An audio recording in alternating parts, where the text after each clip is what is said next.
Hi all. पिछले video में हमने पढ़ा था कि कैसे हम लिस्ट में डेटा ऐड करते हैं। उसके लिए हमने दो तीन मेथड पढ़े थे। एक स्लाइसिंग से हमने डेटा को अपडेट किया था और बढ़ाया था। एक हमने एक्सटेंड मेथड यूज़ किया था, एक अपेंड मेथड और एक इंसर्ट मेथड। अब हम पढ़ेंगे उसका जस्ट अपोजिट कि हम डेटा को कैसे डिलीट करते हैं। देखिए, डिलीशन अपोजिट होता है अपडेट करने के या ऐड करने के। ठीक है, तो जो मेथड भी होंगे वो भी सिमिलर तरीके से ही काम करेंगे, तो आपको सारे मेथड याद रखने की जरूरत नहीं है। आप रिलेट कर सकते हो कि ये मेथड इसका ऑपोजिट है। जैसे कि मैंने तीन मेथड लिखे हैं यहाँ पर, कुछ मेथड लिखे, तीन चार चीजें लिखी। पहला तो मैंने लिखा pop and index number opposite to insert. फिर मैंने लिखा है pop opposite to append and remove एक मेथड लिखा और डेल स्टेटमेंट लिखा, यानी कि डिलीट स्टेटमेंट। तो एक एक करके पढ़ते हैं। तो सबसे पहले मेरी ये स्क्वायर की लिस्ट है, तो मैं इसको रन करा लेती हूँ। मेरी लिस्ट रन हो गई है, यानी कि स्क्वायर नाम के वेरिएबल में मेरे लिस्ट स्टोर हो गई है। ठीक है, अब हम सबसे पहले पढ़ते हैं पॉप विद इंडेक्स नंबर पढ़ते हैं। ठीक है, तो देखिए कैसे होता है। जैसे हमने डेटा को ऐड किया था, इंसर्ट जब हमने यूज किया था मेथड, तो क्या किया था, इंसर्ट में इंडेक्स नंबर डाला था और वैल्यू डाली थी, पर्टिकुलर इंडेक्स नंबर पे क्या वैल्यू ऐड करनी है। ठीक है, सिमिलर मेरा पॉप चलता है ऑपोजिट वे में।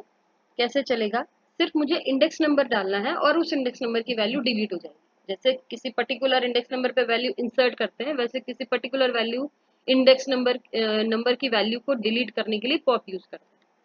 तो मैंने लिखा स्क्वायर डॉट, मेथड है तो डॉट लगा के हम लिखेंगे पॉप, और आखिरी में उसके अंदर इंडेक्स नंबर पास करेंगे। जैसे कि मुझे 0 1 2 3 4, मुझे 4 इंडेक्स नंबर की वैल्यू डिलीट करनी, तो मैंने यहाँ 4 लिख दिया। अब पॉप मेथड में एक बड़ी अच्छी बात ये होती है कि ये जो भी डेटा डिलीट करता है, एक्चुअली ये पॉप करता है। पॉप का मतलब होता है किसी चीज का जंप करके बाहर आना। जैसे कि पॉपकॉर्न, पॉपकॉर्न होता है, उसमें क्या होता है, जो कॉर्न होते हैं वो हीट अप होके पॉप करते हैं, उछल के बाहर आते हैं। ठीक है, वैसे ही ये पॉप करता है, वैल्यू को निकाल के फेंक देता है बाहर की तरफ, और वो हमें मिल जाती है। तो अगर हम इसको रन करेंगे पॉप मेथड को, तो हमको आउटपुट मिलता है। देखिए, आउटपुट में हमें वो वैल्यू मिलती है जो डिलीट हुई है। तो इंडेक्स नंबर भी है, वैल्यू भी मिली, तो क्या ये बिल्कुल अपोजिट हो गया इंसर्ट के। जैसे इंसर्ट में इंडेक्स नंबर होता है और वैल्यू जो हमें देनी होती है। ठीक है, तो ये just opposite to insert method हो गया। तो पॉप क्या करता है, डेटा को डिलीट करता है, प्लस हमें वैल्यू भी आउटपुट में देता है। बाकी डिलीट स्टेटमेंट हमें ये फैसिलिटी नहीं देते हैं। अब हम अपनी लिस्ट को प्रिंट कराते हैं। SQR, इसमें से 36 नहीं होगा। ठीक है, 25 के बाद 36 नहीं है, तो पॉप ने हमको वो डिलीट करके दे भी दिया। ठीक है, अब अगर हम पॉप में इंडेक्स नंबर नहीं देंगे, तो टेक्निकली अगर आप सोचे तो जिसमें जो वैल्यू रिक्वायर्ड है, जो आर्ग्यूमेंट रिक्वायर्ड है फंक्शन में, अगर आप नहीं दे रहे हैं तो एरर देना चाहिए। लेकिन मेरा जो ये पॉप मेथड है, वो कुछ कुछ क्राइम मास्टर गोगो की तरह है, आया हूँ कुछ तो लूट कर जाऊंगा। अगर आप इसमें कोई भी इंडेक्स नंबर नहीं दोगे, तो ये ब्लैंक या एरर नहीं देगा आपको कुछ भी। दिखाते हैं क्या करेगा। डॉट पॉप, अगर मैंने कोई भी वैल्यू नहीं दी, तो ये एरर नहीं देगा, ये लास्ट वैल्यू डिलीट कर देगा। ठीक है, लास्ट की वैल्यू को डिलीट कर देगा। मतलब अगर आपने कोई इंडेक्स नंबर नहीं दिया है, तो ये -1 लेगा। अब ये -1 कैसे ले लिया इसने, ये हम जब फंक्शन पढ़ेंगे, और फंक्शन में जब हम कीवर्ड आर्ग्यूमेंट्स पढ़ेंगे, तब हम ये पढ़ेंगे कि इसने ये -1 कैसे ले लिया अपने आप। ठीक है, तो अभी मैंने देखा कि इसने मुझे लास्ट वैल्यू पॉप आउट करके दे दी। ठीक है, इस तरीके से मुझे एक वैल्यू देता है। अब इसके बाद अगर हम अपनी लिस्ट चेक करेंगे, तो देखिए लास्ट वैल्यू भी नहीं है और 36 भी नहीं है, क्योंकि मैंने अपनी लिस्ट को रीअसाइन नहीं किया है। अभी उसी अपडेटेड जो पॉप आउट करके डेटा दिया था, वही लिस्ट को मैंने यहाँ पर निकाला है। ठीक है, अब मेरे पास आता है, ये तो हो गया इंसर्ट का ऑपोजिट। आप रिलेट कर पा रहे हो, इंसर्ट में इंडेक्स नंबर और वैल्यू दी जाती थी, पॉप में भी इंडेक्स नंबर और वैल्यू मिल रही है। अब आया है अपेंड। अपेंड हो गया मेरा इसकी तरह, आप कोई वैल्यू नहीं दोगे तो ये लास्ट में डेटा ऐड करता था। अपेंड में अगर आपको इंडेक्स नंबर नहीं देते हो, सिर्फ वैल्यू देते हो, तो लास्ट में डेटा ऐड करता था। वैसे ही जो पॉप मेथड मेरा है, कोई इंडेक्स नंबर नहीं दिया तो लास्ट की वैल्यू डिलीट करता है। तो ये दो आप रिलेट कर सकते होगे। रिमूव मेरा जो मेथड है वो थोड़ा डिफरेंट है, वो किसी उसकी तरह नहीं है, मेथड से मैच करता नहीं है। रिमूव पर्टिकुलर वैल्यू डिलीट करता है।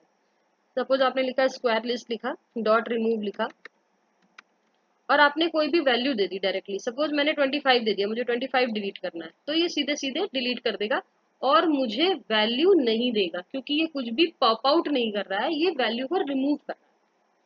तो मुझे इसमें कोई भी आउटपुट नहीं मिलेगा। मुझे लिस्ट देखनी है अपनी, तो मुझे लिस्ट अपनी प्रिंट करानी पड़ेगी। देखिए इसमें से 25 रिमूव हो चुका है। ठीक है, तो ये मेरे 3 मेथड हो गए डेटा को डिलीट करने के। एक मैंने ऊपर लिखा है डेल स्टेटमेंट, डिलीट स्टेटमेंट। तो देखते हैं डिलीट स्टेटमेंट कैसे काम करता है।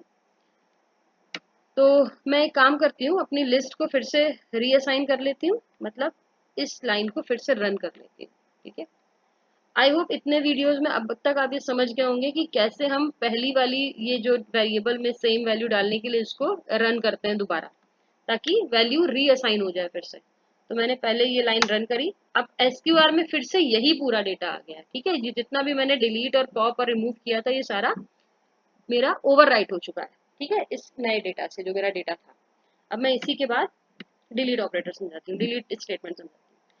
डिलीट स्टेटमेंट भी मेरा डेटा को डिलीट करने काम आता है, लेकिन ये स्टेटमेंट है, स्टेटमेंट के साथ में पैरेंथेसिस नहीं लगाते हैं, ये फंक्शंस नहीं होते हैं, ये स्टेटमेंट्स होते हैं। अभी हम आगे बहुत सारे स्टेटमेंट पढ़ेंगे, रिटर्न स्टेटमेंट पढ़ेंगे, पास स्टेटमेंट पढ़ेंगे, ब्रेक पढ़ेंगे, कंटिन्यू पढ़ेंगे। ये सारे मेरे स्टेटमेंट्स होते हैं, इनके साथ हम कभी भी ब्रैकेट या पैरेंथेसिस नहीं लगाते हैं और स्पेस देकर वैल्यू लिखते हैं। अब मुझे स्क्वायर में से इंडेक्स नंबर 1 की वैल्यू डिलीट करनी है। ठीक है, तो मैंने स्क्वायर 1 लिखा और ये भी मेरा कोई भी आउटपुट नहीं देता है, तो मुझे नेक्स्ट लाइन में स्क्वायर रन करके देखना पड़ेगा कि वैल्यू चेंज हुई है कि नहीं। डिलीट हो गया, यहाँ मैंने स्क्वायर रन किया, देखिए मेरी लिस्ट में से इंडेक्स नंबर 1 यानी कि 9 की वैल्यू डिलीट हो चुकी है। ठीक है, ऐसे मैं यहाँ पर कोई भी इंडेक्स नंबर देके उस इंडेक्स नंबर की वैल्यू डिलीट कर सकती हूँ। अगर मैं इसमें स्लाइस को डिलीट करना चाहूँ तो मैं यहाँ पे स्लाइस भी डिलीट कर सकती हूँ। स्लाइस डिलीट करने के लिए मुझे क्या करना पड़ेगा, सपोज मुझे फिर से मैं इसी को रन करती हूँ, ऊपर वाली लिस्ट को री रन करती हूँ और अब मैं देती हूँ इंडेक्स नंबर 1 से लेके इंडेक्स नंबर 4 तक, यानी कि इंडेक्स नंबर 3 तक, 1 2 3 तीन एलिमेंट डिलीट होंगे। याद रखना है आखिरी नंबर हमेशा एक्सक्लूडेड होता है, मतलब उससे एक कम नंबर तक वैल्यू एक्सेप्ट करता है। तो इसको डिलीट किया, यानी कि 1 से 4, यानी कि 1 से लेके 3 इंडेक्स नंबर तक, यानी कि इंडेक्स नंबर 1 2 3 ये 3 वैल्यूज नहीं होंगी मेरी लिस्ट में। 9 16 25 नहीं है, 4 के बाद डायरेक्ट 36 है।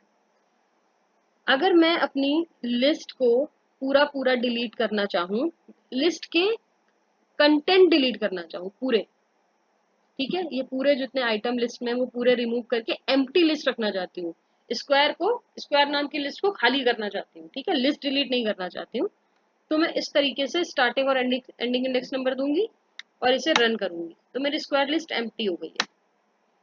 ठीक है, इस तरीके से मेरी लिस्ट डिलीट नहीं हुई है, स्क्वायर नाम की लिस्ट है। आप स्क्वायर नाम की लिस्ट में डेटा को ऐड कर सकते हैं, अभी भी आपकी लिस्ट यहाँ पर बनी हुई है। लेकिन अगर आपको पूरा पूरा स्क्वायर वेरिएबल ही डिलीट करना है, तो आप क्या करोगे, डायरेक्टली वेरिएबल का नाम लिखोगे और पूरा इसे स्क्वायर ब्रैकेट हटा के लिखोगे डेल और वेरिएबल का नाम, तो डिलीट हो गया। अब इसे रन करेंगे तो ये नेम नॉट डिफाइंड बोलेगा, name SQR is not defined. ठीक है, यानी कि मेरी लिस्ट डिलीट हो चुकी है। ये मेरा डेल ऑपरेटर काम करता है।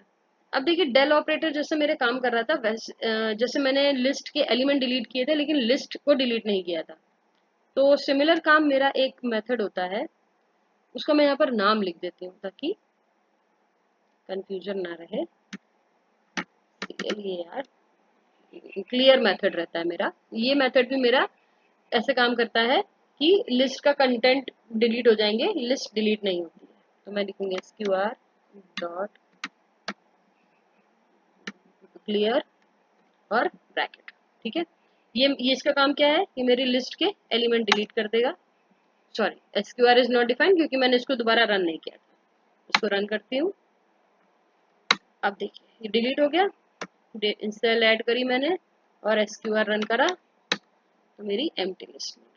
ठीक है, तो ये मेरे वेज हो गए डेटा को डिलीट करने के। आई होप आपको ये समझ में आया होगा ठीक से। नेक्स्ट वीडियो में हम पढ़ेंगे कि हम लिस्ट की कॉपी कैसे क्रिएट करते हैं। ठीक है, टिल देन बाय बाय।